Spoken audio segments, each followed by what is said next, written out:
expert and former CEO of the Volta River Authority, Dr. Charles Wereko-Brobbey, has asked the minority leader, Afenyo-Markin, to account for his stewardship as former board chair of ECG that led the company to incur a lot of debt instead of criticizing the 1 cedi levy on petroleum products. His comment comes as a GRA announces that the levy will take effect from the 16th of this month, and the minority criticizing it. In an exclusive interview with my colleague Beatrice Idu, Dr. Wereko-Brobbey said the minority has no right to talk now because members created the problems Ghana is currently facing in the power sector.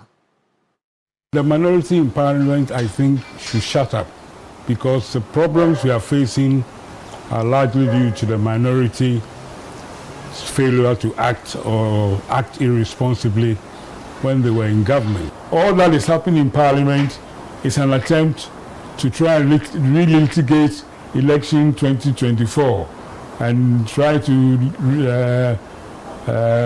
give the impression that everything that is being done successfully under Mahama either started from MPP or was due to some things that we are not convinced about. Is it how, for instance, the minority leader has been behaving in Parliament a lot of the time, challenging, for instance, Deputy Speaker Hiafo and the others? The only thing I'll ask the minority leader is that he should account for his stewardship of ECG in 2023-2024.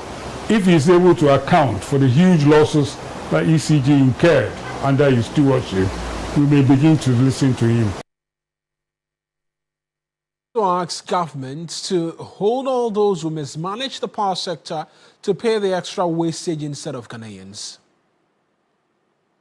The irresponsible management of ECG, which have brought in tremendous debts over the last 2 years of 2023 and 2024, that mismanagement should not be charged to the tariffs, but it should be charged to those who are responsible for mismanaging ECG and superintending over the ECG over the last 2 years.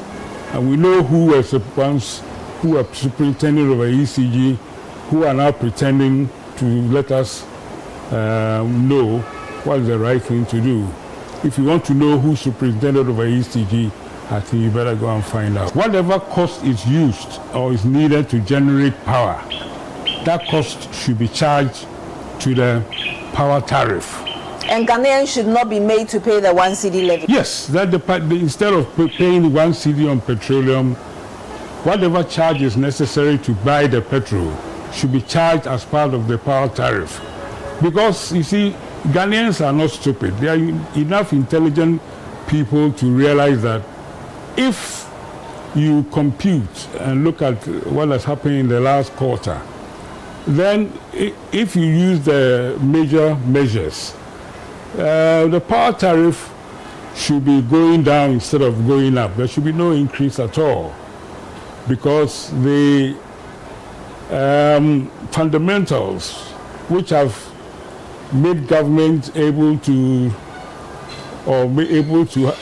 reduce petrol price, the control on inflation, the control on exchange rates. Those are two of the major factors which also affect the increase or decrease in power tariffs. So as long as we need an input to produce power, that input, the cost of that input must be charged to the power tariff. And we should not think that everything in this country that requires some assistance or some money has to be just go to increase petrol prices.